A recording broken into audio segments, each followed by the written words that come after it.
மத்திய பிரதேசில் குவாலியர் அப்படின்னு சொல்லி ஒரு ஊர் இருக்கு. இந்த ஊர் உண்மையாலுமே ரொம்ப அருமையான ஒரு ஊர். இங்க இருக்கக்கூடிய குவாலியர் ஃபோர்ட் வந்து பாத்தீங்கன்னா ரொம்ப ரொம்ப ஃபேமஸான ஒரு ஃபோர்ட். இங்க எப்பயுமே வந்துட்டு வெப்பம் அதிகமா இருக்கும் அப்படின்னு சொல்றாங்க. குளிர் காலத்துல கூட இங்க வெயில் வந்துட்டு பயங்கரமா அடிக்கும். 24 ஜூன் 2025 இங்க இருக்கக்கூடிய ஒரு வீட்டுக்கு பக்கத்துல ரொம்ப ஃபாஸ்டா ஒரு பைக் வந்து நின்று இருக்கு. அந்த பைக்ல இருந்து 2 நபர்கள் வந்துட்டு இறங்கி வராங்க. இப்படி இறங்கி வந்த அந்த நபர்கள் வந்துட்டு அங்க இருக்கக்கூடிய அந்த வீட்டுக்கு முன்னாடி போய் நிக்கிறாங்க.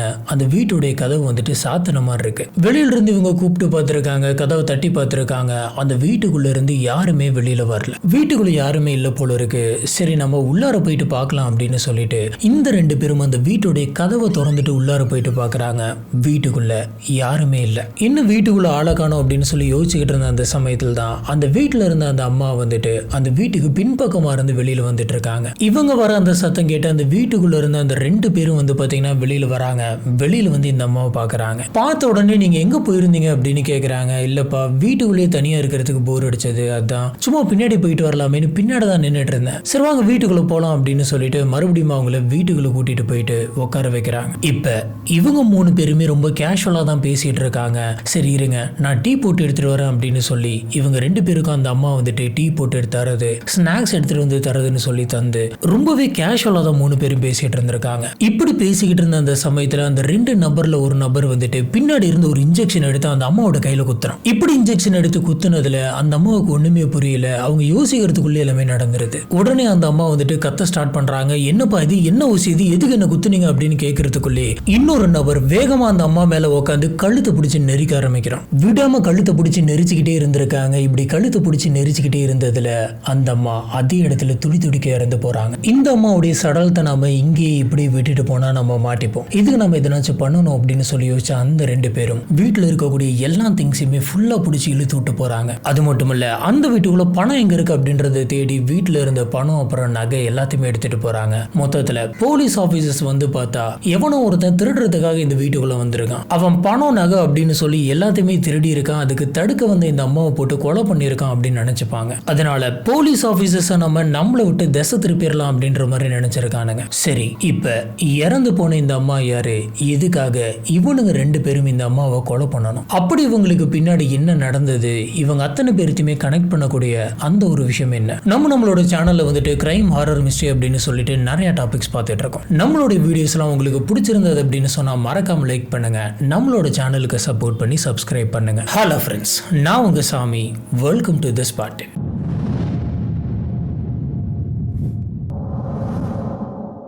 ஏற்கனவே நம்ம பார்த்த மத்திய பிரதேசில் குவாலியர் அப்படின்னு சொல்லி ஒரு இடம் இருக்கு. அந்த இடத்துல பூஜா அப்படின்ற ஒரு பொண்ணு வந்துட்டு குடும்பத்தோடு வளர்றாங்க. இந்த குடும்பம் வந்து பார்த்தீங்கன்னா சொசைட்டிலேயே ரொம்ப அமைதியான ஒரு குடும்பம். அதே மாதிரி எல்லாத்துக்கும் மத்தியில் மதிப்பாக இருக்கக்கூடிய ஒரு குடும்பம். பூஜாவுடைய அப்பா வந்துட்டு கவர்மெண்ட் ஜாப்ல இருக்காரு. இவர் ரயில்வேஸ்ல லோக்கல் பைலட்டா வேலை பார்க்கறாரு. இதனாலே இவங்களோட குடும்பத்தில் இருக்கவங்களுக்கு பண கஷ்டம் அப்படின்ற மாதிரி எதுவுமே கிடையாது. ஃபினான்ஷியலா நல்ல ஸ்டேபிளான ஒரு ஃபேமிலி தான். அது மட்டும் கிடையாது, இவங்க அம்மாவுமே வந்துட்டு ஒரு வேலைக்கு போயிட்டு இருந்திருக்காங்க. எல்லா இடத்துல இருந்துமே இவங்களுக்கு இன்கம் வந்துட்டு இருக்கு. பூஜாவுக்கு 18-19 வயசு இருக்கும்போது சுத்தி இருக்கிறவங்க எல்லாருமே பூஜா வந்துட்டு ரொம்ப ரொம்ப அழகா இருக்காங்க, எதனாச்சும் டிவில இல்லைன்னா படத்துக்கு அனுப்பி வைங்க, இப்ப இருக்க ஹீரோயின்ஸோட இவங்க ரொம்ப அழகா இருக்காங்க, அதனால நீங்க மாடலிங் இல்ல ஆக்டிங் இந்த மாதிரி எதுக்காச்சும் கொண்டு போய் அனுப்பி வைங்க, கண்டிப்பா இந்த பொண்ணுக்கு இதெல்லாம் ஒரு பெரிய ஃபியூச்சர் இருக்கு அப்படின்ற மாதிரிலாம் சொல்றாங்க. இந்த மாதிரி போற எல்லா இடத்துலயுமே பூஜாவை பார்த்த எல்லாருமே நீங்க ரொம்ப அழகா இருக்கீங்க அப்படின்ற மாதிரி சொல்லிக்கிட்டே இருப்பாங்க. இப்படி வந்து பாத்தீங்கன்னா சில வருஷங்கள் போகுது. பூஜா தன்னுடைய அப்பாவை பார்க்கறதுக்கு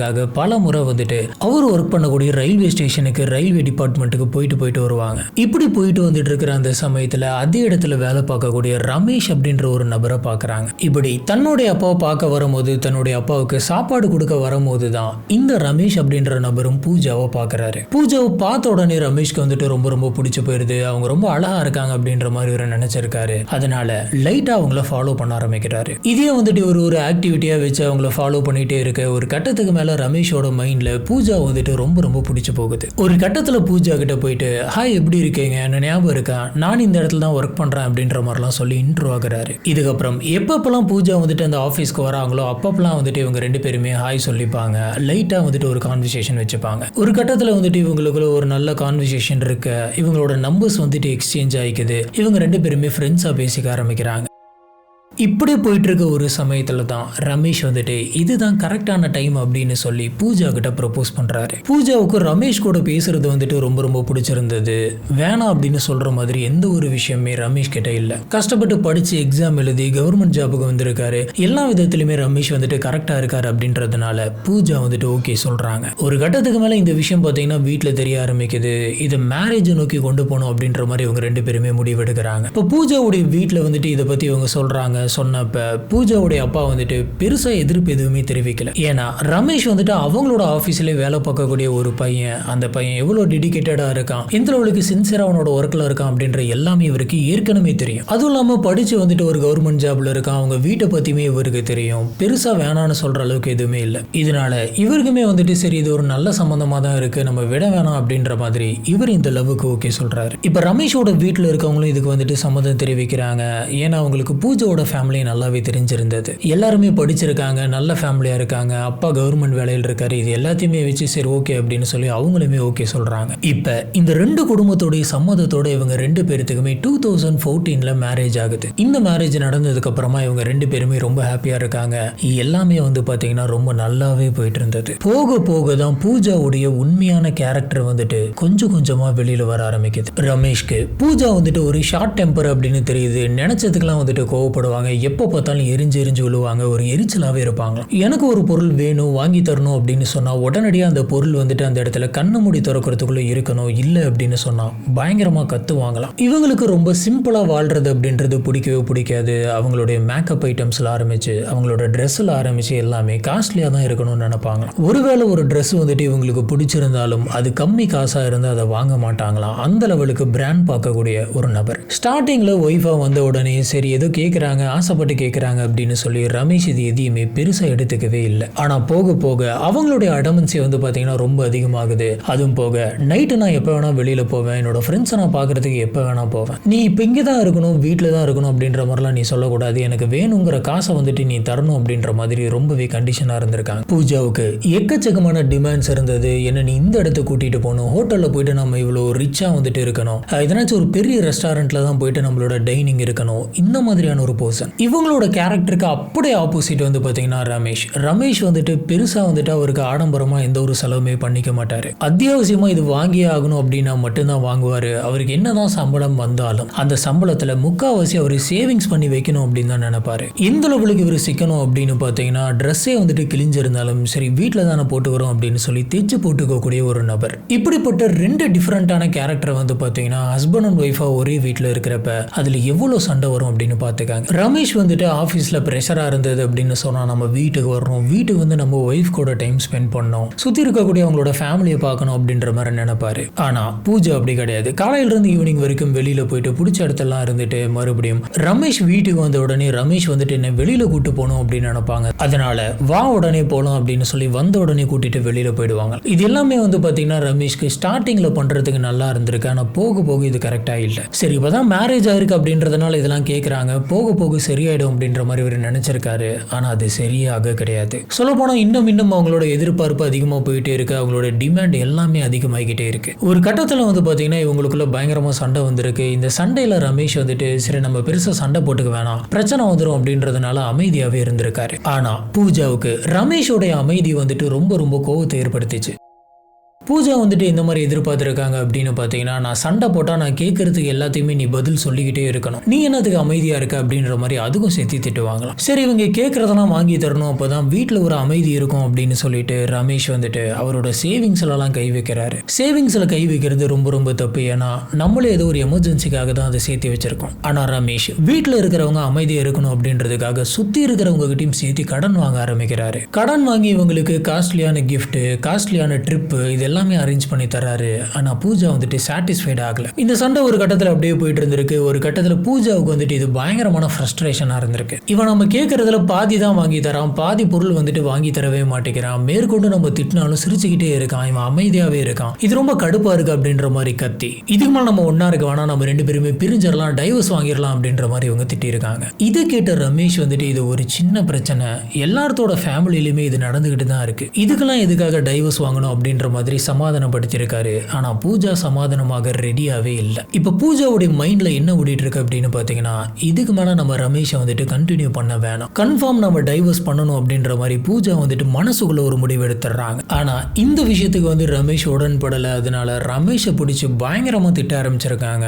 ரமேஷ்க்கு கொஞ்சம் கொஞ்சமா பூஜா மேல வச்சிருந்த காதல் வந்துட்டு கம்மியாகிக்கிட்டே போகுது. வீட்டுக்கு வந்தாலே நம்மளால நிம்மதியா இருக்க முடியாது, நம்ம நிம்மதியா இருந்தே ரொம்ப நாள் ஆச்சு அப்படின்றத இவர் ஃபீல் பண்ண ஆரம்பிக்கிறாரு. இப்ப பூஜா ஏற்கனவே நம்ம டைவர்ஸ் பண்ணிக்கலாம் அப்படின்ற மாதிரி முடிவு பண்ணிட்டாங்க இல்லையா, அதனால அவங்க அதை பத்தி யோசிச்சுக்கிட்டு இருக்காங்க. இப்போ இவங்களுக்கு என்ன தோணுது அப்படின்னு பாத்தீங்கன்னா, நம்ம டைவர்ஸ் வாங்கிக்கணும், ஆனா எல்லாம் தப்புமே ரமேஷ் மேலதான் அப்படின்ற மாதிரி இந்த ஊர் மக்கள் வந்துட்டு நினைக்கணும் அப்படின்னு நினைக்கிறாங்க. மொத்தத்துல ரமேஷை வந்துட்டு தப்பா ஃப்ரேம் பண்ணும், ரமேஷை வந்துட்டு ஒரு தப்பான கொடுமை பண்ற ஒரு ஹஸ்பண்ட் அப்படின்ற மாதிரி ஃப்ரேம் பண்ணும் அப்படின்றது தான் பூஜாவுடைய எண்ணமே. இதுக்காக பூஜா வந்துட்டு எந்த எக்ஸ்ட்ரீம் வேணாலும் போலாம் அப்படின்ற ஒரு எண்ணத்தில் இருக்காங்க. இப்படி எல்லாத்தையுமே யோசிச்சுட்டு கடைசியா பூஜா என்ன நினைக்கிறாங்க அப்படின்னு பாத்தீங்கன்னா, நம்ம ரமேஷை கொலை பண்ணிடணும் அப்படின்னு நினைக்கிறாங்க. இப்போ வந்து பாத்தீங்கன்னா எல்லாருக்குமே ஒரு கேள்வி இருக்கும், பூஜா வந்துட்டு ரமேஷை தப்பான விதத்துல காட்டணும், போர்ட்ரேட் பண்ணும் அப்படின்னு நினைச்சாங்க. ஆனா அதுக்காக இவங்க கொலை பண்ணணும் அப்படின்னு நினைச்சிருக்காங்க. எப்படி ரமேஷை கொலை பண்ணா ரமேஷ் வந்துட்டு தப்பானவரா தெரிவாரு? இந்த விஷயத்தை பத்தி சொல்லணும் அப்படின்னா பூஜா வந்துட்டு என்னென்னலாம் யோசிச்சிருக்காங்க அப்படின்றத நம்ம எக்ஸ்பிளைன் பண்ணணும். பூஜா அந்த சமயத்தில் ஒரு கரெக்டான மென்டாலிட்டிலே இல்லை, ஒரு அன்செட்டில் மைண்ட் செட்ல தான் இருந்திருக்காங்க.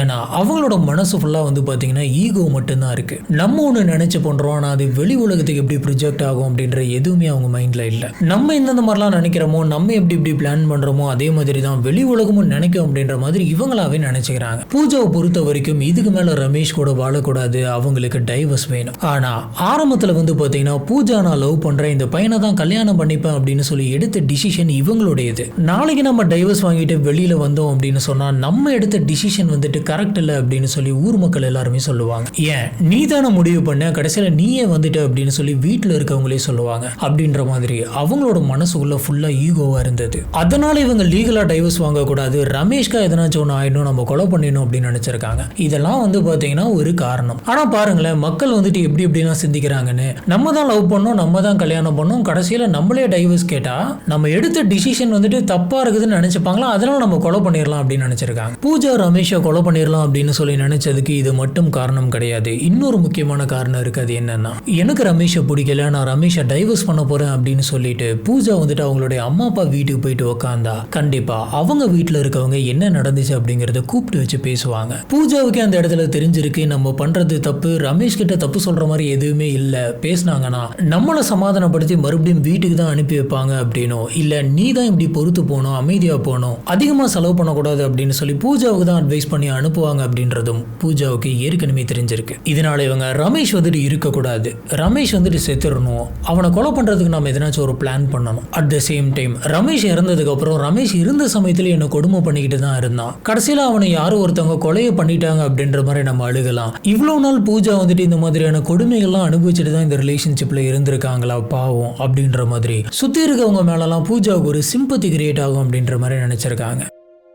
இந்த மாதிரியான ஒரு விஷயத்த ரமேஷ் வந்துட்டு உயிரோடு இருக்கும் போதே பண்ணிட்டோம் அப்படின்னு சொன்னா கண்டிப்பா ரமேஷ் அவர் தரப்புல இருக்கக்கூடிய நியாயத்தெல்லாம் சொல்லிடுவாரு. ஆனா ரமேஷே உயிரோடு இல்லை அப்படின்னு சொன்னா கண்டிப்பா அவர் வந்துட்டு பேச முடியாது. அப்படின்னா நம்ம சொல்றதை மட்டும்தான் இந்த மக்கள் வந்துட்டு எடுத்துப்பாங்க, நம்ம பக்கம் எல்லா அனுதாபமும் கிரியேட் ஆகும். ரமேஷ் வந்துட்டு இறந்தும் போயிடுவான், அது மோசமானவன் அப்படின்ற அந்த ஒரு முத்திரையோட. ஸோ இப்படிதான் நடக்கும், இதுக்கப்புறம் இப்படி நடக்கும், அதுக்கப்புறம் அது நடக்கும் அப்படின்னு சொல்லி பூஜாவோ ஒரு அசம்ஷன்ல இது எல்லா விஷயத்தையும் பிளான் பண்ணியிருக்காங்க. இப்போ பூஜா வந்துட்டு என்ன பண்றாங்க அப்படின்னு பாத்தீங்கன்னா, இதுக்கான வேலையை இப்பல இருந்தே ஸ்டார்ட் பண்றாங்க. பூஜாவோட ஃப்ரெண்ட்ஸ் கிட்டலாம் போயிட்டு ரமேஷ் என்ன பயங்கரமா திட்டுறான், பயங்கர மோசமா அடிக்கிறான், தினம் வந்துட்டு என்ன கொடுமை பண்றான், எனக்கு இங்க இருக்கவே பிடிக்கல, என்ன பண்றதுன்னே தெரியல அப்படின்ற மாதிரிலாம் பேசியிருக்காங்க. இப்படி இவங்க மாத்தி மாத்தி இவங்களோட ஃப்ரெண்ட்ஸ் சர்க்கிள்ல ஒரு கான்வர்சேஷனை டெவலப் பண்ணி ஒரு ஃப்ரெண்டு கிட்ட எனக்கு என்ன பண்றது அப்படின்னே தெரியல, நான் கொஞ்சமாச்சும் நிம்மதியா இருக்கணும் அப்படின்னு நினைக்கிறேன், அதுக்காக ரமேஷை வந்துட்டு லைட்டா பயன்படுத்தணும் அப்படின்ற மாதிரி எனக்கு தோணுது, உனக்கு தெரிஞ்ச அடியால அந்த மாதிரி யாராச்சும் இருக்காங்களா அப்படின்னு கேட்கறாங்க. நீ எது கேட்குற, சீரியஸா நீ இந்த மாதிரி ட்ரை பண்ணலான் இருக்கே அப்படின்னு சொல்லி ஃப்ரெண்டு கேட்க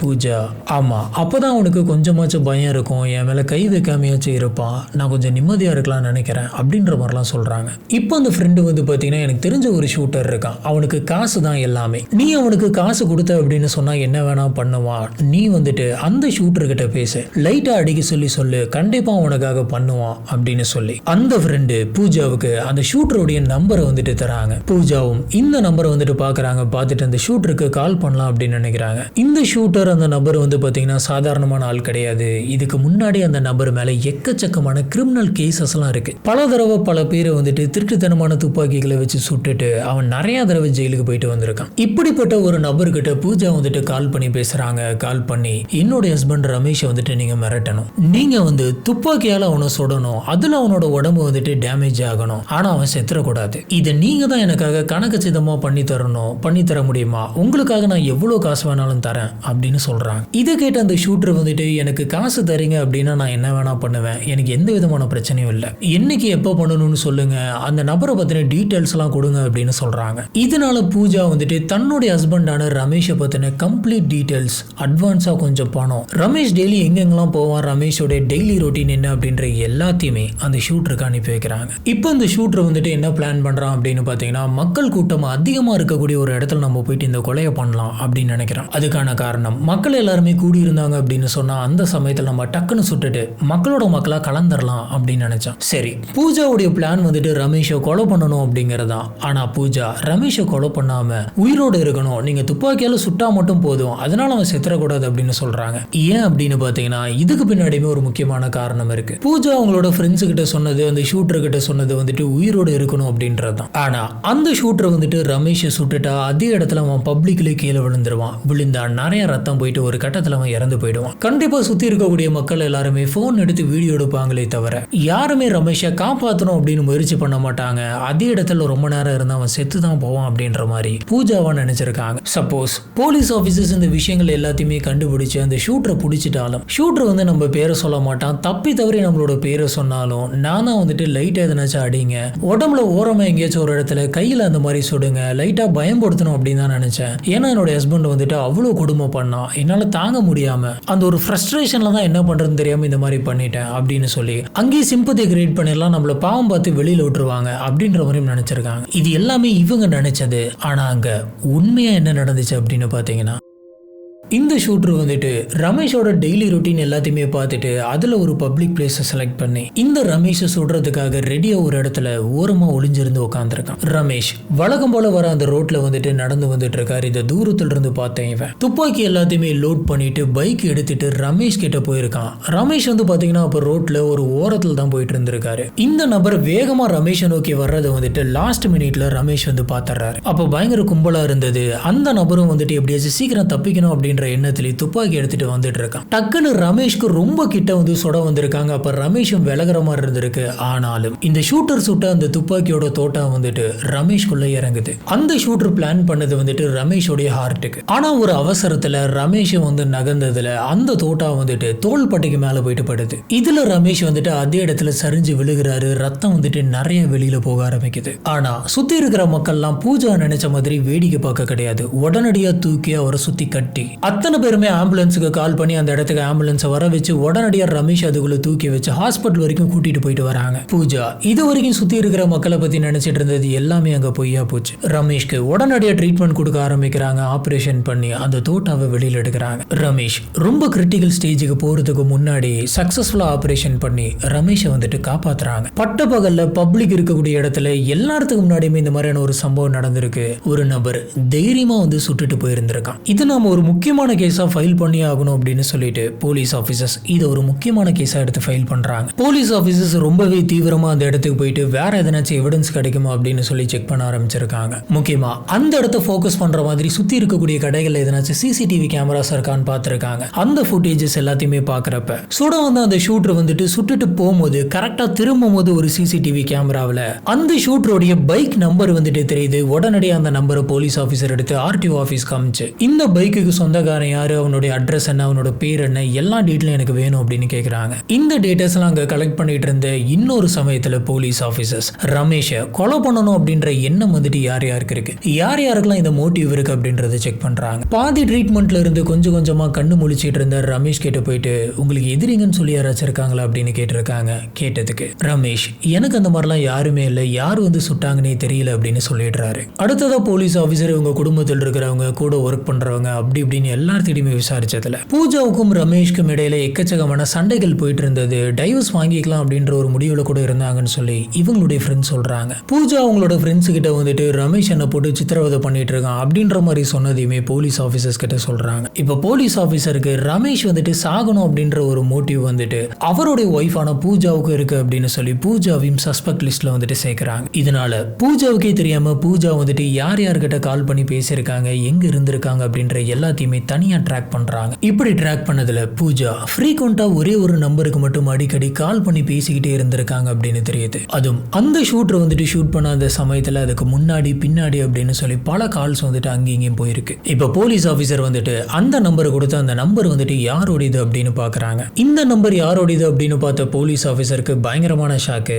ஏன்னா இந்த நபர் மேல ஏற்கனவே எக்கச்சக்கமான கிரிமினல் கேசஸ் இருக்கு. இப்படிப்பட்ட ஒரு நபர் கூட எதுக்காக பூஜா வந்துட்டு பேசிட்டு இருக்காங்க அப்படின்ற மாதிரி யோசிக்கிறாங்க. இவங்களுடைய சந்தேகம் இன்னுமே அதிகமாகுது. இப்ப பூஜாவுடைய பேங்க்குக்கே போயிட்டு அவங்களோட அக்கௌண்ட்டை வச்சு அவங்களுடைய பேங்க் டிரான்சாக்ஷன் எல்லாத்தையுமே எடுத்து பார்க்க ஆரம்பிக்கிறாங்க. இப்படி பார்த்ததுல பூஜா கடைசியா ஒரு நபருக்கு வந்துட்டு நிறைய பணம் டிரான்ஸ்ஃபர் பண்ணிருக்காங்க அப்படின்றது தெரியுது. அந்த நபர் வேற யாரும் கிடையாது, அந்த ஷூட்டர் தான். இவங்க போன் கால் பேசிட்டு இருந்தா அதே ஷூட்டருக்கு தான் அப்படின்றதும் போலீஸ்க்கு தெரியுது. இது எல்லாத்தையுமே வச்சு பார்க்கறப்ப போலீஸ் ஆஃபீஸர் ஒரு வியூகத்துக்கு வராங்க. இவங்களுக்குள்ள ஒரு டீலிங் இருந்திருக்கு அப்படின்றத புரிஞ்சுக்கிறாங்க. அதாவது பூஜா தான் இந்த மாதிரி காசு கொடுத்து ஒரு ஆளை செட் பண்ணி ரமேஷை கொலை பண்ணணும் அப்படின்னு பிளான் போட்டிருக்காங்க அப்படின்றத தெரிஞ்சுக்கிறாங்க.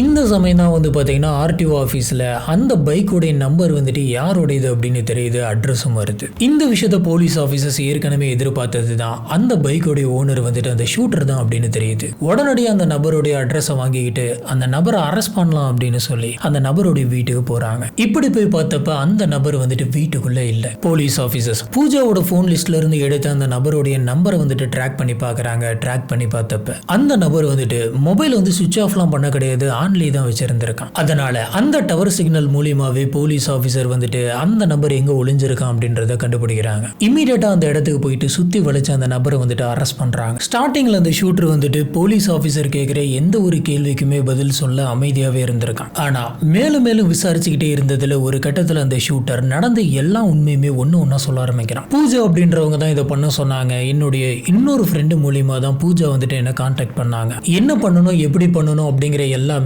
அவங்க பிளான் பண்ணி தந்த ஸ்கெட்ச் தான் அப்படின்ற மாதிரி சொல்றான். போலீஸ் ஆஃபீஸர்ஸ் இதை வந்துட்டு வாக்கு மூலமா எடுத்துக்கிறாங்க. அது மட்டும் இல்லாம இவன் பேசின எல்லாத்தையும் வந்து பாத்தீங்கன்னா வீடியோ கேமராவில் ரெக்கார்டும் பண்றாங்க. இது மூலமா போலீஸ் ஆஃபீஸர்ஸ்க்கு இவங்களுக்குள்ள ஒரு டீலிங் இருக்கு அப்படின்றது 100% தெரிஞ்சு போயிடுது. பூஜாவை இமீடியட்டா போலீஸ் ஆஃபீஸர் அரெஸ்ட் பண்றாங்க. போலீஸ் ஆஃபீஸர்ஸ் பூஜாவை இன்வெஸ்டிகேஷன் பண்ண அந்த சமயத்துல உண்மையை சொல்லுங்க, எதுக்காக சுட சொல்லி ஆள் வச்சிங்க அப்படின்னு கேட்கறாங்க. அப்ப பூஜா இல்ல நான் எதுவுமே பண்ண கிடையாது, நான் ஒண்ணுமே பண்ணல, என்னதுக்கு தேவையில்லாம கூட்டு வந்திருக்கீங்க அப்படின்ற மாதிரி சொல்லிட்டு இருந்திருக்காங்க. அவங்க வாயிலிருந்து எந்த ஒரு உண்மையுமே வர வைக்க முடியாது அப்படின்றத போலீஸ் ஆஃபீஸர்ஸ் புரிஞ்சுக்கிறாங்க. இப்ப இவங்களுக்கு எதிராக இருக்கக்கூடிய அத்தனை ஆதாரங்களையும் இவங்க கோர்ட்ல சப்மிட் பண்றாங்க. இந்த கேஸ் வந்து பாத்தீங்கன்னா கோர்ட்ல நடந்துட்டு இருந்தது. நடந்த அந்த சமயத்துல இவங்க தான் குற்றவாளி அப்படின்னு சொல்லி 3 பேர்த்த கோர்ட் வந்துட்டு சொல்றாங்க. ஒன்னு ஷூட் பண்ண அந்த ஷூட்டர், இவன் தான் டைரக்டா ஸ்பாட்ல போயிட்டு நேரடியா துப்பாக்கி வச்சு சுட்டிருக்கான். இவன் மேல கொலை வழக்கு மட்டும் கிடையாது, திருட்டுத்தனமா கள்ள துப்பாக்கி வாங்கிட்டு வந்து அந்த துப்பாக்கியால சுட்டதுக்கான தண்டனை, அதுவும் பப்ளிக்கா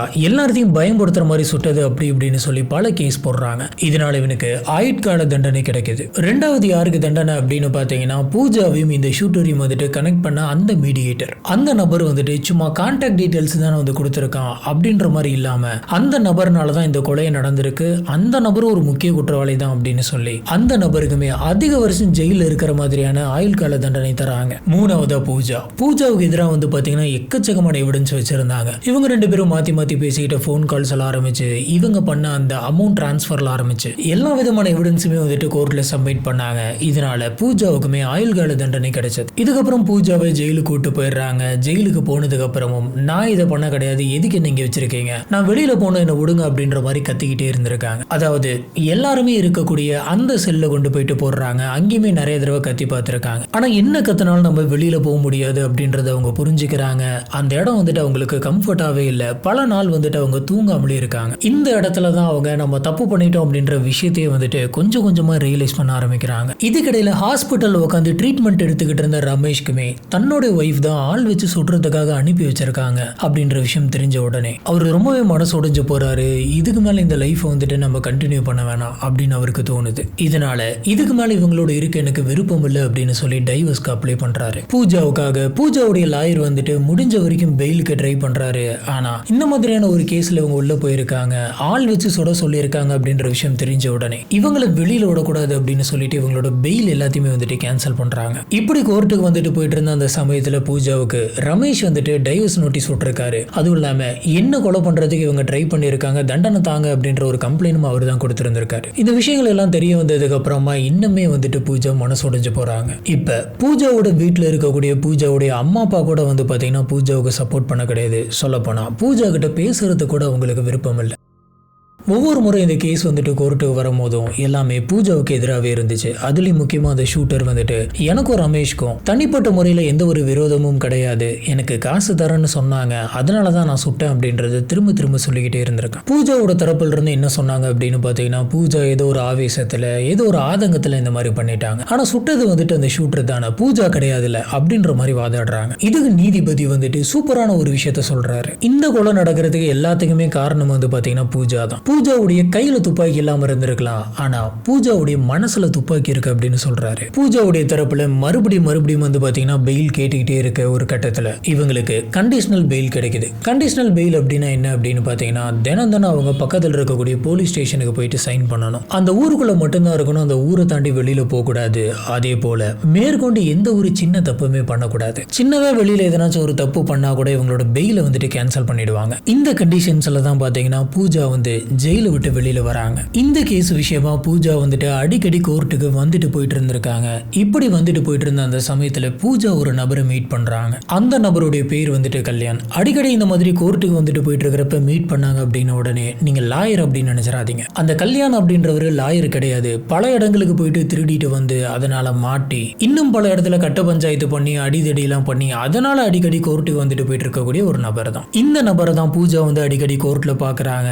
இதனால இவங்க ரெண்டு பேருக்கு இடையில ஒரு ஃப்ரெண்ட்ஷிப் வந்துட்டு டெவலப் ஆகுது. இப்படி இவங்க அடிக்கடி மீட் பண்ணிக்கிட்டே இருக்க ஒரு கட்டத்தில் இந்த ஃப்ரெண்ட்ஷிப் வந்துட்டு லவ்வா மாறுது. இப்ப கல்யாணம் அப்புறம் பூஜா அவங்க ரெண்டு பேருமே என்ன நினைக்கிறாங்கன்னா நம்ம ஏன் தனியா ஒரு ஃபேமிலியா இருக்க கூடாது அப்படின்னு நினைக்கிறாங்க. ரெண்டு பேருமே கல்யாணம் பண்ணிக்கலாம் அப்படின்னு நினைக்கிறாங்க. இந்த கல்யாணத்துக்கு எதிர்ப்பு அப்படின்னு பாத்தீங்கன்னா கல்யாணோட வீட்டுல மட்டும்தான் இருக்கு, பூஜாவோட வீட்டுல இல்ல. ஏன்னா பூஜாவோட வீட்டுல இருக்கிறவங்க யாருமே பூஜா கிட்ட பேசுறது கிடையாது. கல்யாணோட வீட்டுல வந்துட்டு என்ன எதிர்ப்பு இருந்திருக்கு அப்படின்னு பாத்தீங்கன்னா அவர் வந்துட்டு வேற கேஸ்டா இருந்திருக்காங்க, இவங்க வேற கேஸ்டா இருந்திருக்காங்க. இந்த கேஸ்ட் ப்ராப்ளம்னாலே கல்யாணோட வீட்டில் இருக்கிறவங்க இந்த காதலை வந்துட்டு ஏத்துக்கல. எப்படி இவங்களோட ஃபேமிலியில் இருக்கிறவங்க கல்யாணத்துக்கு ஒத்துக்க மாட்டாங்க அப்படின்னு சொல்லிட்டு இவங்க லிவின்ல இருக்காங்க. ரெண்டு பேருமே ஒரு வீடு எடுத்து ஒன்னா தங்கி வாழ ஆரம்பிக்கிறாங்க. பூஜாவுக்கு என்னென்ன வேணுமோ பூஜா என்னென்ன கேட்கறாங்களோ எல்லாத்தையுமே வந்துட்டு இவன் வாங்கி தரான். இந்த இடத்துல பூஜா வந்துட்டு ரொம்ப சந்தோஷமா இருக்காங்க. சொல்ல போனா கல்யாண் கிட்ட எக்கச்சக்கமான காசு இருக்கு, கொள்ளை அடிச்சது. இதை வச்சு பூஜாவுக்கு வேணும் அப்படிங்கறத அவங்க கேட்கறதுக்கு முன்னாடியே வாங்கி தரான். இந்த ஒரு விஷயத்தினால பூஜாவுக்கு அவங்க எதிர்பார்த்த மாதிரியான ஒரு பயங்கரமான ஒரு ராயலான லைஃப் வந்துட்டு கிடைக்குது.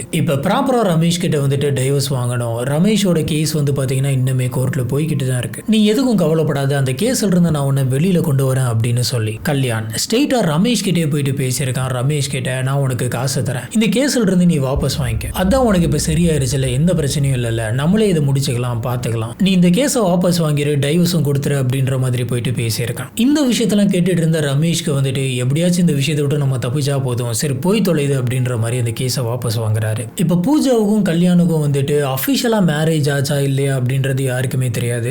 ஆனா நிறைய பேர் வந்துட்டு இவங்க ரெண்டு பேருமே சீக்கிரட்டா கல்யாணம் பண்ணிக்கிட்டாங்க அப்படின்ற மாதிரி பேசுறாங்க. இப்படி வந்துட்டு 6 வருஷம் இவங்க ஃபேமிலி இல்லாம தனியாவே வந்து வாழ்ந்துட்டு இருக்காங்க. பூஜாவுடைய லைஃபும் பூஜா எதிர்பார்த்த மாதிரி நல்லாவே போய்கிட்டு இருந்தது. ஆனா அதுக்கிடையில வந்துட்டு ஒரு பெரிய ட்ராஜடி. கல்யாண் பைக்ல போயிட்டு இருந்த அந்த சமயத்துல கல்யாணுக்கு ஒரு பெரிய ஆக்சிடென்ட் நடக்குது. அந்த ஆக்சிடென்ட்ல கல்யாண் வந்துட்டு இறந்து போறான். இப்போ பூஜாவுக்கு வந்துட்டு என்ன பண்றது அப்படின்னே தெரியல. இவ்வளவு நாள் வாழ்ந்துகிட்டு இருந்த அந்த சந்தோஷமான வாழ்க்கை வந்துட்டு அப்படியே டக்குன்னு நின்று போகுது. இப்படி பூஜாவுக்கு வந்துட்டு என்ன பண்றது அப்படின்னு தெரியாம எங்க போறது அப்படின்னு தெரியாம முழிச்சுக்கிட்டு இருந்த அந்த சமயத்துல தான் பூஜா கமலி கிட்ட போயிட்டு பேசுறாங்க. கமலிங்கிறது வேற யாரும் கிடையாது, பூஜாவுடைய தங்கச்சி தான். இவங்களுடைய அப்பா அம்மா இவங்க கிட்ட பேசுறது இல்லை அப்படின்னாலும் அப்பப்போ பூஜா வந்துட்டு அவங்களோட தங்கச்சி கிட்ட பேசிட்டு இருந்திருக்காங்க. கொஞ்ச நாள் இவங்க தங்கச்சி கூட போயிட்டு ஸ்டே பண்றாங்க. இப்படி தங்கச்சி வீட்டில் போயிட்டு ஸ்டே பண்ணிட்டு இருந்த பூஜாவுக்கு தங்கச்சி ஏற்கனவே நிறைய கஷ்டப்பட்டுட்டு இருக்கா அப்படின்றது புரிய வருது. மேற்கொண்டு நம்மளும் வந்துட்டு தங்கச்சிக்கு கஷ்டம் கொடுக்க வேணாம் அப்படின்ற மாதிரி நினைச்சிருக்காங்க. ஆனால் பூஜா இந்த இடத்துல ஃபினான்ஷியலாக வந்து பார்த்தீங்கன்னா ஸ்டேபிளாகவே இல்லை. இப்போ என்ன பண்ணலாம் அப்படின்னு சொல்லி யோசிச்சுக்கிட்டு இருந்தப்போ தான் பூஜாவுக்கு ஒரு ஐடியா வருது. பூஜா கல்யாணோட ஃபேமிலியில் இருக்கவங்களுக்கு கால் பண்ணியிருக்காங்க. கால் பண்ணி பேசுகிறாங்க. கல்யாணோட ஃபேமிலி கிட்ட ஒரு தடவை நான் உங்ககிட்ட பேசணும், தயவு செஞ்சு ஒரு தடவை வந்து பேசுங்க அப்படின்ற மாதிரி கேட்குறாங்க. இதனால கல்யாணோடைய அம்மா அப்பா அண்ணா 3 பேருமே வராங்க.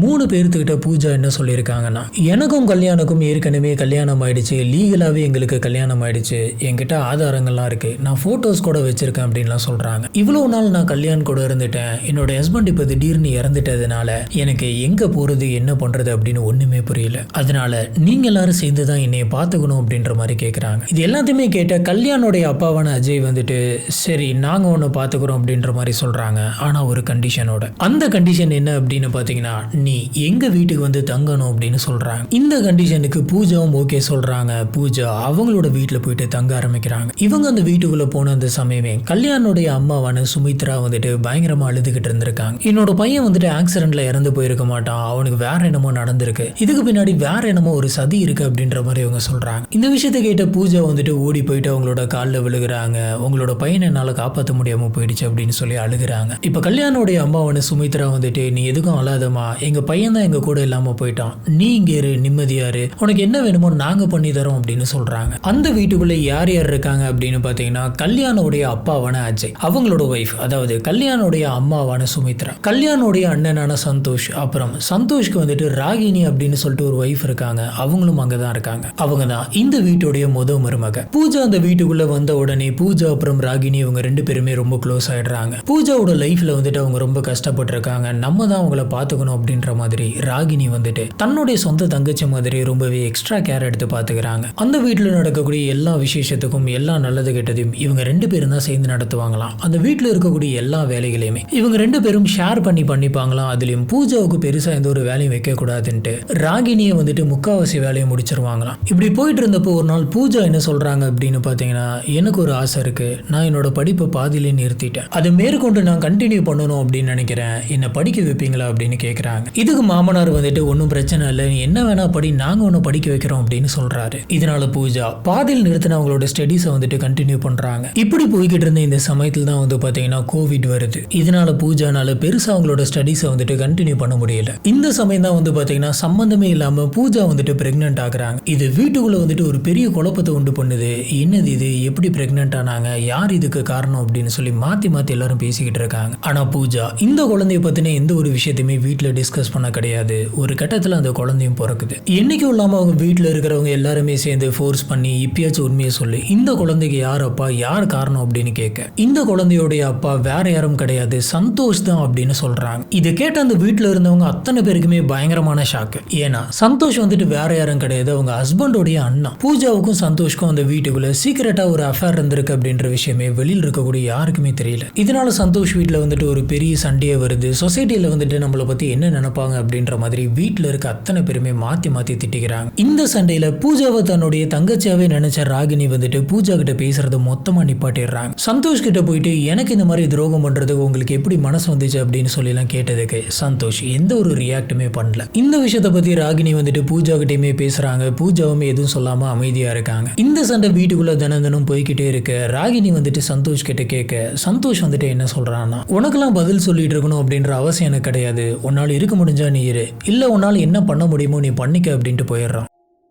இந்த விஷயத்துல சுமித்ராவுக்கு வந்துட்டு பூஜாவை கொஞ்சம் கூட பிடிக்காம போயிடுது. பூஜா இப்ப வீட்டுக்குள்ள வந்தாலும் அப்பையில் இருந்தா எல்லா பிரச்சனையுமே நடக்குது அப்படின்ற மாதிரி அவங்களுக்கு தோணுது. இதனால பூஜா வந்துட்டு இதுக்கு மேல வீட்டுல இருக்க வேணாம் அப்படின்ற மாதிரியான சண்டையெல்லாம் வந்துட்டு போகுது. இப்படி போய்கிட்டு இருந்த இந்த சமயத்துல பூஜா வந்துட்டு என்ன சொல்றாங்க அப்படின்னு பாத்தீங்கன்னா, சரி நான் இந்த வீட்டை விட்டு போறேன், ஆனா நான் இந்த வீட்டை விட்டு வெளியில போயிட்டு எங்க இருப்பேன், என்ன நான் எப்படி பார்த்துப்பேன், அதனால என்னோட ஹஸ்பண்டான கல்யாணுக்கு சேர வேண்டிய சொத்தை வந்துட்டு எனக்கு தந்துருங்க, நிலத்தை வந்துட்டு என்கிட்ட தந்துருங்க, நான் அதை வச்சு பொழைச்சுக்கிறேன் அப்படின்ற மாதிரி கேட்கறாங்க. இந்த விஷயத்துல வந்து பாத்தீங்கன்னா அந்த வீட்டுல இருக்கக்கூடிய யாருக்குமே வந்துட்டு உடன்பாடு கிடையாது. இந்த மாதிரி சொத்தை வச்சு பிரச்சனைகள் போயிட்டு இருக்கிறப்ப ஒரு கட்டத்துல இந்த வீட்டுடைய மருமகளான ராகினி வந்து, நான் இந்த வீட்டுக்கு வரும்போது கொண்டு வந்த அந்த நகைகள் எல்லாம் தாங்க, நான் எடுத்துட்டு எங்க வீட்டுக்கு போறேன் அப்படின்னு சொல்லி கேக்குறாங்க. இதுக்கு இவங்களோட மாமியாரான சுமித்ரா வந்துட்டு ஒத்துக்கல. இதனால ராகினி வந்துட்டு பயங்கரமா சண்டை போடுறாங்க. நான் எடுத்துட்டு வந்த நகையை கூட என்கிட்ட தரமாட்டீங்களா அப்படின்னு கத்திட்டு அவங்களோட வீட்டுக்கு போயிடுறாங்க. பூஜா வந்து எங்க இந்த சண்டையில நம்மளுக்கு சேர வேண்டிய சொத்தை வந்துட்டு தராம போயிடுவாங்களோ அப்படின்னு சொல்லி மறுபடியும் அந்த வீட்டுக்குள்ள சண்டை போட்டுக்கிட்டே இருக்காங்க. இப்படி சண்டையாவே போயிட்டு இருக்கே, சரி ஒரு பங்கை நம்ம வந்துட்டு தந்துடலாம் அப்படின்ற மாதிரி சந்தோஷ் அப்புறம் அஜய் ரெண்டு பேருமே முடிவு பண்றாங்க. ஆனா சுமித்ரா இதுக்கு கொஞ்சம் கூட உடன்படல. சுமித்ரா வந்துட்டு என்ன சொல்லிடுறாங்க அப்படின்னு பாத்தீங்கன்னா, என்னோட கையெழுத்தும் இருந்தாதான் இந்த சொத்தை வந்துட்டு பிரிக்க முடியும். நான் உயிரோடு இருக்கிற வரைக்கும் இதுல இருந்து ஒரு ஸ்கொயர் ஃபீட்டை கூட உனக்கு தரமாட்டேன் அப்படின்ற மாதிரி சொல்றாங்க. முடிஞ்ச வரைக்கும் பேசி பார்த்த பூஜாவுக்கு சுமித்ராவை மீறி இந்த சொத்தை வந்துட்டு நம்ம வாங்க முடியாது அப்படிங்கறத புரிஞ்சுக்கிறாங்க. இப்போ அந்த வீட்டுல இவங்களுக்கு எதிராக இருக்கக்கூடிய ஒரே ஒரு நபர் சுமித்ரா மட்டும்தான். இப்போதைக்கு நம்ம இங்க இருக்க வேணாம் அப்படின்னு சொல்லிட்டு பூஜா அவங்களுடைய தங்கச்சியோட வீட்டுக்கு போயிடுறாங்க. இப்படி போன அந்த சமயத்துல அவங்க தங்கச்சி வந்துட்டு ரொம்ப கஷ்டப்படுறாங்க, பினான்சியலா ரொம்பவே அன்ஸ்டேபிளா இருக்காங்க அப்படின்ற விஷயம் பூஜாவுக்கு தெரியுது. தங்கச்சியோடைய இந்த நிலைமைய நமக்கு சாதகமா நம்ம மாத்திக்கலாம் அப்படின்ற மாதிரி பூஜாவுக்கு இப்ப தோணுது. இதனால பூஜா அவங்களோட தங்கச்சி கிட்ட போயிட்டு, நான் சொல்ற மாதிரி கேட்டா இந்த பண பிரச்சனைகள் எல்லாமே போயிடும். இந்த பிரச்சனை நம்ம ரெண்டு பேரும் சேர்ந்து ஷார்ட் அவுட் பண்ணிட்டோம் அப்படின்னு சொன்னா எனக்கு நிறைய சொத்து கிடைக்கும், லேண்டு கிடைக்கும். அந்த நிலத்தை வித்து அந்த நிலத்தோட காசுல பாதி நான் உனக்கு தந்துடுறேன். என்னோட பிரச்சனையும் சால்வ் ஆயிடும், உன்னோட பிரச்சனையும் சால்வ் ஆயிடும்ன்ற மாதிரி தங்கச்சிக்கு வந்துட்டு பணத்தை வச்சு ஆசை வார்த்தை காட்டுறாங்க. இது எல்லாத்தையுமே கேட்ட தங்கச்சி கமலா, உனக்கு எந்த ஹெல்ப் வேணாலும் நான் பண்றேன், நீ என்ன பிளான்னு சொல்லு அப்படின்னு சொல்லி இந்த பிளான் ஆர்வமா கேட்கறாங்க. இப்பதான் பூஜா அவங்களோட மைண்ட்ல இருக்கக்கூடிய அந்த மோசமான பிளானை சொல்றாங்க. அது என்ன அப்படின்னு பாத்தீங்கன்னா, சுமித்ராவை கொலை பண்ணிடலாம் அப்படின்னு. இதுக்கு மட்டும் நீ ஹெல்ப் பண்ணிட்ட அப்படின்னு சொன்னா அந்த வீட்டுல மீதி இருக்கவங்க எல்லாம் சொத்தை பிரிச்சு எனக்கு தந்துருவாங்க. அப்படி பிரிச்சு தந்துட்டா நான் உனக்கு நிறைய பணம் தரேன் அப்படின்ற மாதிரி சொல்ல, இந்த பிளானு கேட்ட கமலாவும் இந்த பிளான் வந்துட்டு நல்லா இருக்கு, நான் உனக்கு ஹெல்ப் பண்றேன் அப்படின்னு சொல்றாங்க. இந்த பிளானுக்கு ஓகே சொன்ன கமலா இந்த பிளான் கொள்ள அவங்களுடைய பாய் ஃப்ரெண்டான அனிலையும் வந்துட்டு உள்ள நுழைக்கிறாங்க. பூஜாவுக்கு ஒரு விஷயம் ரொம்ப கிளியரா புரியுது, எல்லாருமே வீட்டுக்குள்ள இருக்கிறப்ப இந்த பிளானை எக்ஸிக்யூட் பண்ண முடியாது அப்படின்னு. அதனால பூஜா யாருமே இல்லாம வீட்டுக்குள்ள மாமியார் சுமித்ரா மட்டும் இருக்கும் போதுதான் இந்த பிளான் பண்ண முடியும் அப்படின்னு யோசிச்சு ஒவ்வொருத்தரையும் எப்படி அந்த வீட்டை விட்டு வெளியில அனுப்பலாம், அவங்கள மட்டும் எப்படி அன்னைக்கு தனியா வச்சிருக்கலாம் அப்படின்னு பிளான் பண்ணாங்க. இதனால ஃபர்ஸ்ட் பூஜா என்ன பண்றாங்க அப்படின்னு பாத்தீங்கன்னா, பூஜாவுடைய மாமனாரான அஜய்க்கு கால் பண்றாங்க. கால் பண்ணி, என்னுடைய குழந்தைக்கு பர்த்டே செலிப்ரேஷன் இருக்கு மாமா, நீங்க வாங்க, நீங்க வந்து கண்டிப்பா கலந்துக்கணும், நான் என்னுடைய தங்கச்சியோட வீட்டுல தான் இருக்கேன் அப்படின்ற மாதிரி சொல்றாங்க. இந்த விஷயத்தை கேட்ட மாமனார் அஜய் வந்துட்டு, நம்ம பேர பொண்ணுடைய பர்த்டே, நம்ம போயிட்டு கலந்துக்கணும் அப்படின்னு சொல்லிட்டு பூஜாவுடைய தங்கச்சியான கமலா வீட்டுக்கு வராங்க. வந்தப்ப ஒரே பிரச்சனையா போயிட்டு இருக்கு, எங்கேயுமே வந்துட்டு என்ன பண்றது அப்படின்னு தெரியல மாமா, அந்த சொத்து கிடைச்சாதான் கொஞ்சமாச்சும் நான் எதனாச்சும் பண்ணிக்க முடியும் அப்படின்ற மாதிரிலாம் புலம்புறாங்க. இந்த சமயம் சந்தோஷ் கூட என்ன புரிஞ்சுக்க கிடையாது, சந்தோஷ் நான் கூப்பிட்டாலும் வரமாட்டாரு அப்படின்ற மாதிரி தான் எனக்கு தோணுது, அதனால நீங்க கூப்பிடுங்க அப்படின்னு சொல்றாங்க. இதுக்கு மாமனார் அஜய் வந்து பாத்தீங்கன்னா கொஞ்சம் தயங்கின அந்த சமயத்துல பூஜா வந்து அஜய் கிட்ட, மாமா நான் மறுபடியும் வந்துட்டு கன்சீவா இருக்கேன், இதுக்குமே காரணம் சந்தோஷ், நீங்க எப்படியாச்சும் சந்தோஷ் அந்த பர்த்டே ஃபங்க்ஷன்ல கலந்துக்க வைங்க அப்படின்ற மாதிரி சொல்றாங்க. நான் அத்தை வரணும் அப்படின்னு சொல்லி கம்பல் பண்ண மாட்டேன், அத்தை வந்துட்டு ஏற்கனவே என் மேலே கோவத்தில் இருக்காங்க, அதனால அவரு மட்டும் இப்போ வந்துட்டு போனால் கூட பரவாயில்ல, முறையாக பர்த்டே செலிப்ரேட் பண்ணுறா என்னுடைய பொண்ணு, அவங்களுக்காக வச்சு கொஞ்சம் வர சொல்லுங்க மாமா அப்படின்ற மாதிரி பேசுகிறாங்க. நடக்கிற சூழ்ச்சி எதுவுமே புரியாத அவங்களுடைய மாமாவும் சந்தோஷ்க்கு கால் பண்ணி, இங்கே பர்த்டே செலிப்ரேஷன் நடந்துட்டு இருக்கு, நீ என்ன பண்ணுற, உன்னுடைய குழந்தை தானே, நீ கிளம்பி வா அப்படின்னு சொல்லி வர சொல்கிறாரு. இந்த கால் பண்ண அடுத்த கொஞ்ச நேரத்திலே வந்து பார்த்தீங்கன்னா சந்தோஷ் வந்துட்டு அவங்களோட வீட்டுக்கு கிளம்பி வராரு. இப்படி சந்தோஷ் அந்த வீட்டுக்குள்ளே வரும்போதே அந்த வீட்டில் இருந்த பூஜாவுடைய தங்கச்சியான கமலா அப்புறம் கமலாவுடைய பாய் ஃப்ரெண்டான அனில், இவங்க ரெண்டு பேருமே சடனா என்னோட ஃப்ரெண்டு ஏதோ ஒரு பிரச்சனை போல இருக்கு, அவனுக்கு ஏதோ ஒரு ஆக்சிடென்ட் ஆயிருச்சான், ஹாஸ்பிட்டல்ல சேர்த்திருக்காங்களாம், நாங்க ஒரு எட்டு போயிட்டு பார்த்துட்டு உடனே வந்துடுறோம் அப்படின்னு சொல்லி அந்த இடத்துல இருந்து பைக் எடுத்துட்டு கிளம்புறாங்க. இப்படி போன இவங்க வேற எங்கேயுமே போக கிடையாது, இவங்களுடைய மாமியார் வீட்டுக்கு தான் போயிருக்காங்க. இதுதான் இந்த கேஸோடைய ஸ்டார்டிங்ல நம்ம பார்த்தது. இந்த ரெண்டு பேர் ஒரு 200 மீட்டருக்கு முன்னாடி பைக்கை நிப்பாட்டிட்டு அந்த வீட்டுக்கு போயிருந்திருக்காங்க. வீட்டுக்குள்ள யாரும் இல்ல, பின்னாடி அவங்க அத்தை இருந்து வந்திருக்காங்க. இந்த ரெண்டு நபர்களும் அந்த வீட்டுக்குள்ள போன உடனே அனில் வந்து இன்ஜெக்ஷன் எடுத்து குத்தி இருக்கான், இவங்க மேல பாஞ்சு அவங்களோட கழுத்தை பிடிச்சி நெரிச்சிருக்காங்க. ஒரு கட்டத்துல சுமித்ரா வந்துட்டு அதே இடத்துல துடிக்க இறந்து போறாங்க. இந்த கொலையை பண்ணதுக்கு அப்புறமா மறுபடியும் இவங்க ரெண்டு பேரும் பைக்ல வீட்டுக்கு வந்திருக்காங்க. அந்த பர்த்டே பார்ட்டி நடந்துகிட்டு இருக்கு. இந்த ரெண்டு பேரும் பூஜா கிட்ட முடிஞ்சிருச்சு சக்சஸ் அப்படின்ற மாதிரி கை காமிச்சிருக்காங்க. இதை பார்த்த பூஜாவுக்கு நம்ம நினைச்சதை நடத்திட்டோம் அப்படின்ற ஒரு சந்தோஷம், இதுக்கு மேல எந்த பிரச்சனையுமே இல்லாம அந்த சொத்து வந்துட்டு நமக்கு வந்துடும் அப்படின்னு இவங்க நினைச்சிருக்காங்க. அங்க என்ன நடக்க போகுது அப்படின்னே தெரியாத அஜய் வந்துட்டு இந்த பார்ட்டி எல்லாத்தையுமே முடிச்சுட்டு மறுபடியும் வீட்டுக்கு போயிருக்காரு. வீட்டுக்குள்ள போகும்போதே வந்து பாத்தீங்கன்னா கதவு வந்துட்டு திறந்திருந்த மாதிரி இருந்தது. ஒருவேளை சுமித்ரா பின்னாடி இருப்பாளோ அப்படின்ற மாதிரி யோசிச்சுட்டு இப்படி சைட்ல பார்த்திருக்காரு. அந்த வீட்டுடைய சைட்ல அந்த வீட்டுடைய ஜன்னல் இருக்கு. அந்த ஜன்னல் வழியா பார்த்தப்ப இவங்க வழக்கமா பணம் நகையெல்லாம் வந்துட்டு பூட்டி வச்சிருக்கக்கூடிய ஒரு லாக்கர் வந்துட்டு ஓப்பன்ல இருக்குது. இது பார்த்த உடனே இங்க ஏதோ ஒண்ணு தப்பா இருக்குது அப்படின்றத இவர் புரிஞ்சுக்கிறாரு. உடனடியா வேகமா அந்த வீட்டுக்குள்ள நுழையிறாரு. வீட்டுக்குள்ள இருந்த பொருட்கள் எல்லாமே வந்து பாத்தீங்கன்னா அங்கே இங்கன்னு கலைஞ்சு கிடந்தது. மொத்த நகையும் பணமும் வந்து பாத்தீங்கன்னா மிஸ்ஸிங். என்னாச்சுன்னு தெரியல அப்படின்னு சொல்லி கத்திக்கிட்டே இவர் அந்த வீட்டுக்குள்ள போனப்பதான் அவருடைய ஒய்ஃப் வந்துட்டு இறந்து போய் கிடக்கிறத பாக்குறாங்க. இதை பார்த்து இவருக்கு என்ன பண்றது அப்படின்னு புரியல. பயத்துல போலீஸ் ஆபீசருக்கு கால் பண்றாரு. போலீஸ் ஆபீசர்ஸ் அடுத்த கொஞ்ச நேரத்துல அந்த இடத்துக்கு வராங்க. உடனடியாக சுமித்ராவுடைய சடலத்தை வந்துட்டு பிரேத பரிசோதனைக்கு அனுப்பி வைக்கிறாங்க. கடைசியா அந்த வீட்டுக்குள்ள போட்டு வச்சிருந்த டீ கிளாஸ், டீ போட்டு வச்சிருந்த அந்த பால் குண்டா, ஸ்நாக்ஸ் இது எல்லாத்தையுமே பார்த்திருக்காங்க. அதுவும் போக யூஸ் பண்ணிட்டு தூக்கி போட்ட ஒரு மயக்க மருந்து இன்ஜெக்ஷனுமே வந்துட்டு அவங்க அந்த இடத்துல பாக்குறாங்க. இதெல்லாம் பார்த்ததுக்கு அப்புறம் போலீஸ் ஆபீசர்ஸ்க்கு ஒரு விஷயம் ரொம்ப கிளியரா புரியுது. இந்த வீட்டுக்குள்ள யாரும் அத்துமீறி உள்ள வரல. ஏன்னா அந்த வீட்டுக்குள்ள 3 டீ கிளாஸ் இருந்திருக்கு. அந்த வீட்டுக்குள்ள வந்து அந்த நபர்களுக்கு இவங்க டீ போட்டு தந்திருக்காங்க அப்படின்னாலே வந்து அந்த நபர்கள் வந்துட்டு இவங்களுக்கு நல்லா தெரிஞ்சவங்களா தான் இருக்கணும். கண்டிப்பா யாரோ தெரிஞ்சவங்க தான் இந்த கொலையை பண்ணிருக்காங்க அப்படின்ற மாதிரி போலீஸ் ஆபீசர்ஸ்க்கு எடுத்த உடனே சந்தேகம் வருது. இன்னொரு பக்கம் பிரேத பரிசோதனையோட ரிப்போர்ட் வருது. அந்த ரிப்போர்ட்ல இவங்களோட கழுத்து நெரிச்சு கொலை பண்ணிருக்காங்க அப்படின்னு, எதிர்த்து இவங்க சண்டை போட்டக்கூடாது அப்படிங்கிறதுக்காக இவங்களுக்கு மயக்க மருந்து இன்ஜெக்ஷன் போட்டிருக்காங்க அப்படின்றதும் ரொம்ப கிளியரா தெரியுது. வீட்டுக்குள்ள இருக்கக்கூடிய அத்தனை பேர்த்துக்கிட்டேயுமே உங்களுக்கு யாரும் மேலாச்சும் சந்தேகம் இருக்கா அப்படின்ற மாதிரி கேட்கிறாங்க. இப்படி கேட்டதுல எல்லாருமே ராகினியும் அவங்களுடைய அண்ணாவும் தான் கடைசியா வந்து இந்த வீட்டுல சண்டை போட்டுட்டு போனாங்க. அவங்க போட்டுட்டு வந்த நகையை திரும்பி தாங்க அப்படின்ற மாதிரி கேட்டுக்கிட்டு இருந்தாங்க. எனக்கு என்னமோ அவங்க மேலதான் சந்தேகமா இருக்கு அப்படின்ற மாதிரி பூஜா உட்பட அந்த குடும்பத்தில் இருக்கக்கூடிய எல்லாருமே சொல்றாங்க. இதனால இமீடியட்டா போலீஸ் ஆபீசர்ஸ் ராகினியோட வீட்டுக்கு போறாங்க. ராகினியோட அண்ணன் கிட்டையும் பேசுறாங்க. நீங்க கொஞ்சம் ஸ்டேஷன் வரைக்கும் வர முடியுமா அப்படின்ற மாதிரி ஸ்டேஷனுக்கு கூட்டிட்டு போயிட்டு 2 பேருமே இன்வெஸ்டிகேஷன் ரூம்ல வச்சு விசாரிக்கிறாங்க. இப்படி விசாரிச்சதுல ராகினி அவங்க அண்ணன் 2 பேருமே என்ன சொல்றாங்க அப்படின்னு பாத்தீங்கன்னா, இந்த கொலைக்கும் எங்களுக்கும் எந்த விதமான சம்பந்தமும் இல்லை. அந்த வீட்டுக்குள்ள எங்களுக்கு நிறைய அநியாயங்கள் நடந்துச்சு. அதனால அந்த வீட்டை விட்டு நாங்க கிளம்பணும் அப்படின்னு நினைச்சோம். நாங்க அவங்க சொத்தை கூட கேட்க கிடையாது. நான் போட்டு வந்த நகையை தான் நான் கேட்டேன். இது மட்டும்தான் சண்டையா இருந்துச்சே தவிர அத்தைய கொலை பண்ணணும் அப்படின்ற அளவுக்கு எங்களுக்குள்ள எந்த ஒரு சண்டையும் இல்லை அப்படின்னு சொல்றாங்க. அது மட்டும் இல்லாம இந்த கொலை நடந்த அந்த சமயத்தில் நாங்க இந்த ஏரியாவில இல்ல. நாங்க 2 பேரும் வேற ஒரு இடத்துல இருந்தோம் அப்படின்னு சொல்றாங்க. உடனடியா இவங்க 2 பேரும் சொன்னது உண்மைதானா, அந்த இடத்துல இவங்க இருந்தாங்களா அப்படின்றதையும் போலீஸ் ஆபீசர்ஸ் கன்ஃபார்ம் பண்றாங்க. இப்படி கன்ஃபார்ம் பண்ணப்ப ராகினிக்கும் அவங்க அண்ணாவுக்கும் எந்த விதமான சம்பந்தமும் இல்லை அப்படின்னு தெரியுது. இவங்க இதை வச்சு மட்டும் செக் பண்ண கிடையாது. இவங்களுடைய கால் ஹிஸ்டரி, கால் ரெக்கார்ட்ஸ் எல்லாத்தையுமே பார்த்துட்டு தான் சரி இவங்களுக்கும் இதுக்கும் எந்த விதமான சம்பந்தமும் இருக்க வாய்ப்பு இல்லைன்னு அனுப்பி வைக்கிறாங்க. இப்ப போலீஸ் ஆபீசர்ஸோட ஒட்டுமொத்த சந்தேகமும் எந்த பக்கம் திரும்புது அப்படின்னு பாத்தீங்கன்னா பூஜா பக்கம் திரும்புது.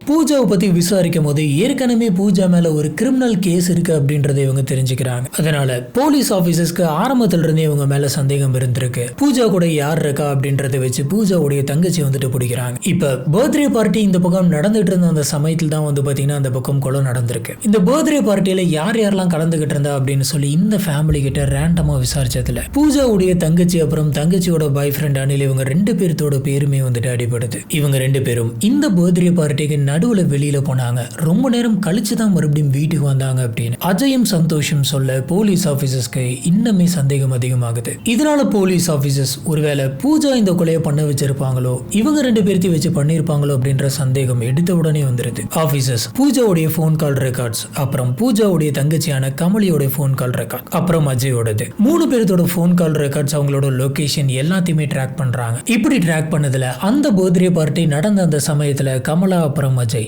இவங்க 2 பேருமே ஹாஸ்பிட்டலுக்கு போல. அதுக்கு பதில் இவங்களுடைய டவர் சிக்னல் வந்துட்டு எங்க லொகேட் ஆயிருக்கு அப்படின்னு பாத்தீங்கன்னா சுமித்ராவுடைய வீட்டுக்கு பக்கத்தில் இருக்கக்கூடிய டவர் சிக்னல்ல லொகேட் ஆயிருக்கு. இதை வச்சு போலீஸ் ஆபீசர்ஸ் கணிச்சது எல்லாமே உண்மைதான் அப்படின்றது இவங்களுக்கு புரிய வருது. இந்த ஒட்டுமொத்த கேஸ்லுமே வந்து பாத்தீங்கன்னா பூஜா வந்துட்டு பயங்கரமான ஃப்ராடா இருந்திருக்காங்க. அவங்களுடைய சிஸ்டரையுமே வந்துட்டு ஃப்ராடுத்தனம் பண்ண வச்சிருக்காங்க. ஆனா இதுங்க பயங்கரமான அக்யூஸ்ட் தான். ஆனா கொஞ்சம் கூட மூளையில எதுவுமே இல்லை அப்படின்னு நினைக்கிறேன். யாரோ ஒருத்தங்க வீட்டுல கொள்ளையடிச்சுட்டு போற மாதிரி செட்டப் பண்ணிட்டா நம்ம தப்பிச்சிருவோம். யாரோ ஒருத்தங்க வெளியில இருந்து மட்டும்தான் வந்து கொள்ளடிச்சிட்டு போனாங்க அப்படின்ற மாதிரி போலீஸ் நினைச்சுப்பாங்கட்டு இவங்களாவே நினைச்சுக்கிட்டு இருந்திருக்காங்க. ஆனா ஒவ்வொரு வாட்டியுமே இவங்க பிளான் பண்றப்பெல்லாம் பயங்கரமா பிளான் பண்றாங்க, நிறைய விஷயங்கள் யோசிக்கிறாங்க. ஆனா என்ன பண்ணாலும் நம்ம மாட்டிப்போம் அப்படின்றது மட்டும் அவங்களுக்கு புரியவே இல்லை. இப்போ இந்த விஷயங்கள் எல்லாமே நிரூபிக்கப்பட்டதுக்கு அப்புறம் பூஜாவோடைய தங்கச்சியான கமலா அப்புறம் அஜய் 3 பேருத்துக்குமே கோர்ட்ல வந்துட்டு ஆயுள் கால தண்டனை கொடுத்திருக்காங்க. 3 பேருமே இப்ப ஜெயில தான் இருக்காங்க. இதுதான் இன்னைக்கு நம்ம பாக்குற இந்த கேஸ். முதல்ல இவங்க ரமேஷ்க்கு பண்ணது வந்துட்டு பெரிய பெரிய தப்பு. ஆனா எப்படியோ அந்த கேஸ்ல இருந்து வெளியில வந்திருக்காங்க, பெயில்ல வந்தாங்க.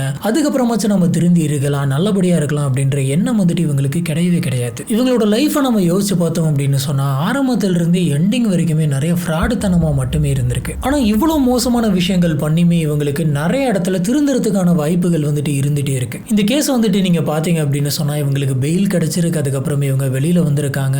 கல்யாணமே வந்துட்டு கெட்டவன் தான், இருந்தாலும் ஒரு லைஃப் அமைஞ்சது. ஒரு கட்டத்துல கல்யாணம் இறந்ததுக்கு அப்புறம் கல்யாணோட வீட்டுக்குள்ள இருக்கிறதுக்கு அவங்களோட வீட்டுல இருக்கவங்களே வந்துட்டு ஹெல்ப் பண்ணிருக்காங்க. எனக்கு தெரிஞ்ச பெரும்பான்மையா எந்த ஒரு வீட்லயுமே இதுக்கு வந்துட்டு அலோவ் பண்ண மாட்டாங்க. அதுலயும் இவங்களுக்கு கல்யாணம் ஆயிருக்கு அப்படின்னு சொல்லி பூஜா மட்டும்தான் சொல்றாங்க. அதுக்கான ஆதாரங்கள் எதுவுமே இல்லை. இருந்தாலும் நம்ம பையனை நம்பி இந்த பொண்ணு இத்தனை வருஷம் இருந்துச்சு, நம்ம வீட்டுல சேர்த்திக்கலாம் அப்படின்னு சொல்லி அவங்க வீட்டுல இருக்கவங்க இந்த பொண்ணு சேர்த்திக்கிட்டு இருந்திருக்காங்க. இப்படி எத்தனையோ சான்ஸ் வந்துட்டு இவங்களுக்கு கிடைச்சிக்கிட்டே இருந்திருக்கு. ஆனா அத்தனை சான்ஸ்லயுமே வந்துட்டு நான் மோசமானவதான் அப்படின்னு சொல்லி இவங்க ப்ரூவ் பண்ணிக்கிட்டே இருந்திருக்காங்க. ஆடம்பரமா நம்ம வாழணும், ராயலா இருக்கணும், நிறைய காசு வேணும், பணம் வேணும், சொத்து வேணும், நகை வேணும் அப்படின்லாம் நினைச்சதுனாலதான் இவங்க இவ்வளவு மோசமான ஒரு ஆளா இருக்காங்க. இவங்க எதிர்பார்க்கக்கூடிய அந்த ஆடம்பரமான வாழ்க்கை, அந்த பணம், நகை, காசு, இது எல்லாமே ரொம்ப ரொம்ப ரொம்ப முக்கியம். நிலம் வாங்கி போடுங்க, என்ன வேணா பண்ணுங்க. ஆனா சொந்தமா வேலைக்கு போயிட்டு உழைச்சு அந்த காசுல வாங்கி போடுறது நல்ல விஷயம். இப்படி ஊராம் வீட்டு சொத்துக்கும் ஊராம் வீட்டு காசையும் வந்துட்டு ஆட்டையை போடலாம் அப்படின்னு நினைக்கிறது, அதுக்காக நம்ம கொலையும் பண்ணலாம் அப்படின்னு நினைக்கிற அந்த மென்டாலிட்டி இருக்கு பாத்தீங்களா, அதுதான் ரொம்ப ரொம்ப ரொம்ப தப்பு. நீங்க நல்லா யோசிச்சு பாருங்களேன். கஷ்டப்பட்டு உழைச்சி சம்பாதிக்கிறவங்க கம்மி காசு வச்சிருந்தாலும் நிம்மதியா இருப்பாங்க. இந்த அடுத்தவங்க சொத்தை எப்படி நமக்குள்ள வளைச்சு போடலாம், எப்படி பிளான் பண்ணலாம், எப்படி மத்தவங்களை மேனிபுலேட் பண்ணி அந்த சொத்தை நம்ம எடுத்துக்கலாம் அப்படின்னு நினைக்கிறவங்க பாத்தீங்கன்னா ஒவ்வொரு நிமிஷமும் அப்படியே என்ன பண்ணலாம் அப்படின்னு நினைச்சு செத்துக்கிட்டு இருப்பாங்க. வயிற்றுல நெருப்பு கட்டிக்கிட்டு எப்படியாச்சும் நம்ம எழுதிக்கணும் அப்படின்னு நினைச்சிட்டு இருப்பாங்க. இதுக்காகவே வந்து பாத்தீங்கன்னா அவங்களோட வாழ்க்கையில பாதி நேரத்தை வந்துட்டு அவங்க செலவு பண்ணுவாங்க. அப்படியே அவங்களுக்கு அந்த காசு கிடைச்சாலும் கடைசியில அந்த காசை யாராச்சும் எடுத்துட்டு போயிடுவாங்களோ அப்படின்னு சொல்லி பயத்திலே வாழுவாங்க. இப்படி கொடூரமா என்னென்னத்தையோ பிளான் பண்ணி கடைசியில இவங்களுக்கு மிஞ்சினது என்னமோ ஜெயில் தான். இந்த கேஸ் பத்தி உங்களுக்கு என்னென்ன தோணுது அப்படிங்கறத கீழே இருக்கக்கூடிய கமெண்ட் பாக்ஸ்ல மறக்காம ஸ்பாட் பண்ணுங்க. நம்ம அங்க வச்சு இதை பத்தி டிஸ்கஸ் பண்ணோம். நம்மளோட வீடியோஸ் வந்துட்டு உங்களுக்கு பிடிச்சிருந்தது அப்படின்னு சொன்னா மறக்காம லைக் பண்ணுங்க. நம்மளோட சேனலுக்கு சப்போர்ட் பண்ணி சப்ஸ்கிரைப் பண்ணுங்க.